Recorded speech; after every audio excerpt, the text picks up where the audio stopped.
अस्सलाम वालेकुम रहमतुल्लाह।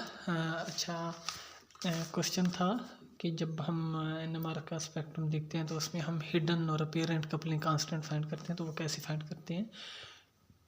तो उसका मेथड ये है कि सपोज हमारे पास ये हमारा स्पेक्ट्रम है एनएमआर का। यहाँ पे है 1 ppm और 2 ppm 3 ppm, और यहाँ पे सपोज हमारे पास सिग्नल है एक ट्रिपलेट, और इस सिग्नल की शेप असल में कैसी है। सपोज यहाँ पे मैं बना देता हूँ कि ट्रिपलेट ऑफ डबलेट्स, मीन ये एक है हमारे पास है ट्रिपलेट है, लेकिन ये किस से मिलके बने, ये डबलेट्स से मिलके बने। तो अब पहले तो ये समझो कि अपेरेंट और हिडन कपलिंग कांस्टेंट होता क्या है। जब आप इस सिग्नल को देखोगे आमतौर पे स्पेक्ट्रम में, तो ये वाली दोनों लाइंस इतनी ज़्यादा क्लोज होंगे कि ये ऑलमोस्ट आपको ऐसे एक लाइन दिखाई दे रही होगी ना, ठीक है। तो उसका तरीका ये है कि आप ना अपनी आंखें आधी बंद करके देखो। तो आधी बंद करने के बाद आपको ये वाली दोनों लाइंस एक जैसी नज़र आएंगी कि ये एक सिग्नल है, ये भी एक सिग्नल है, ये भी एक सिग्नल है, ठीक है। तो जब आधी आंखें बंद करोगे तो फिर जो लाइंस नज़र आएंगी, फिर कौन सी, एक लाइन ये नज़र आएगी, एक ये और एक ये।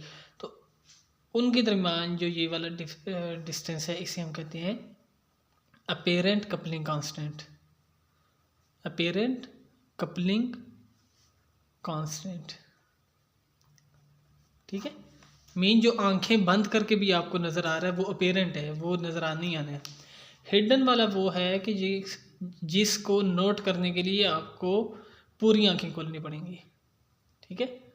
तो जब आप पूरी आंखें खोल के गौर से देखोगे तो फिर ये दोनों लाइंस के दरमियान भी आपको डिस्टेंस नज़र आएगा, और इन दोनों के दरमियान जो डिस्टेंस है उसे आप कहते हो हिडन कपलिंग कांस्टेंट, ठीक है। अब क्वेश्चन ये है कि इन दोनों की वैल्यूज़ कैसे फाइंड करनी है।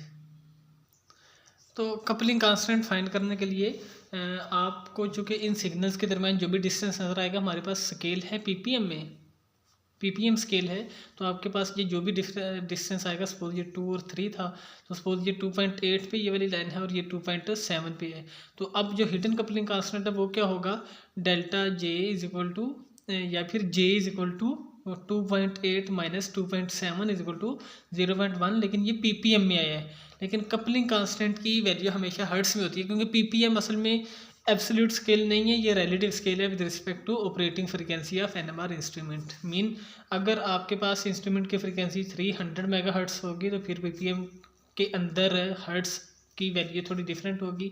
तो अगर आपके पास 600 वाला इंस्ट्रूमेंट है तो उसमें डिफरेंस होगी। मीन ये जो पीपीएम है, ये PPM unit with respect to या in relativity with operating frequency होते हैं। तो आपको एब्सोल्यूट फ्रीक्वेंसी इन हर्ट्स जे फाइंड करने के लिए क्या करना पड़ेगा, जो पीपीएम की डेफिनेशन है वो होता है जो frequency divided by operating frequency of instrument multiplied by 10⁻⁶, ठीक है।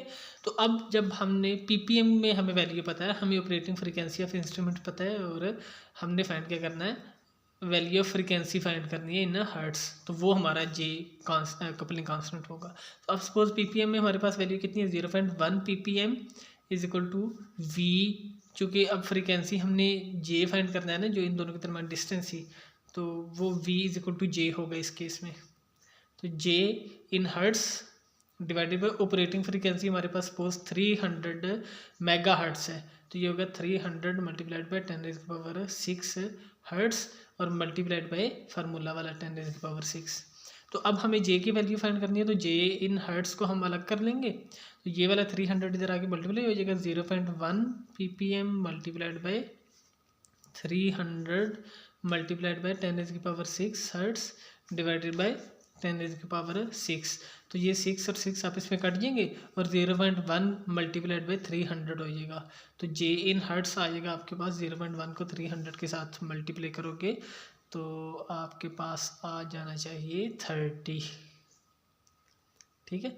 तो जे आपके पास कपलिंग कांस्टेंट 30 हर्ट्स आ गया इन दोनों लाइंस के दरमियान। और अगर ये फाइंड करोगे तो सपोज ये 2.7 पे है, ये 2.5 पे है, तो इन दोनों के दरमियान डिस्टेंस क्या होगा, जे इज इक्वल टू 2.7 माइनस 2.5, तो ये होगा 0.2।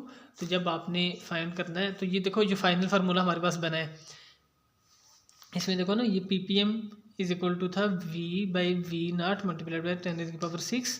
तो अगर आप फाइनल फार्मूला बनाओ V को फाइंड करने के लिए, तो V is equal to PPM multiplied by V0 divided by 10⁶ बनता है ये वाला, ठीक है।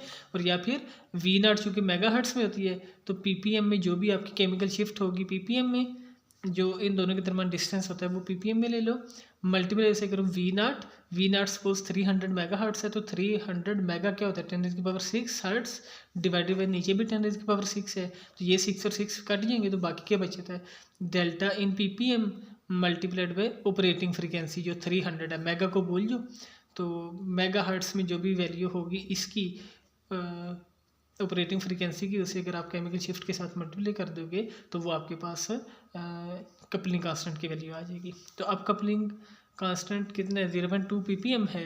तो हमने इसे जब हर्ट्स में कन्वर्ट करना है, तो हमने अभी भी फार्मूला देखा कि जो J इन हर्ट्स है वो किसके इक्वल है, जो ये PPM में वैल्यू है 0.2 मल्टीप्लाइड बाई जो ऑपरेटिंग फ्रीक्वेंसी थी, तो वो कितनी थी 300। तो ये आ जाएगा आपके पास 2 3 6 और ये मेरे हाल में 60 हर्ट्स आ जाएगा आपका J, ठीक है। तो इस तरह से आपने हिडन और अपेरेंट दोनों केमिकल शिफ्ट कपलिंग कांस्टेंट्स की वैल्यू फाइंड करनी होती है।